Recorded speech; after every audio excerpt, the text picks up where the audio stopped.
10వ విడత రైతు బంధు పథకం నిధులను డిసెంబర్ నెలాఖరులోపు రైతుల ఖాతాలలో నగదు జమ చేస్తామని మంత్రి సింగిరెడ్డి నిరంజన్ రెడ్డి అన్నారు.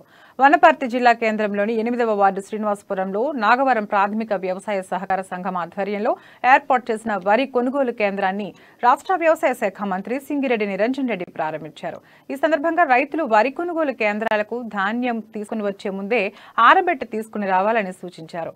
ధాన్యం తేమ శాతం 17% పెంచకుండా వరి కొనుగోలు కేంద్రాలకు తీసుకుని రావడం ద్వారా ప్రభుత్వం నిర్ణయించిన మద్దతు ధర 2060 రూపాయలు పొందే అవకాశం ఉంటుందన్నారు.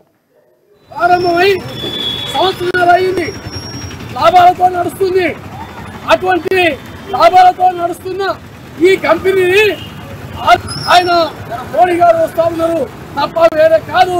దాని తీవ్రంగా మేము సిఐటిగా ప్రయాసంగా తీవ్రంగా ఖండిస్తా ఉన్నాం, వ్యతిరేకిస్తా ఉన్నాం.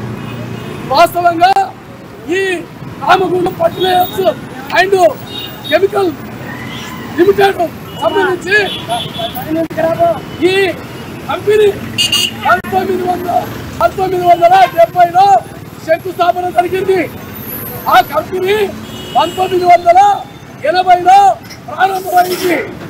1980లో ప్రారంభమై నడుస్తున్న కంపెనీని బీజేపీ 1998లో బీజేపీ అధికారంలోకి వచ్చినాక వాజ్పేయి ప్రధానమంత్రిగా ఉన్నప్పుడు ఆ కంపెనీని మూసేయడానికి చట్టం తీసుకొచ్చారు. 1999లో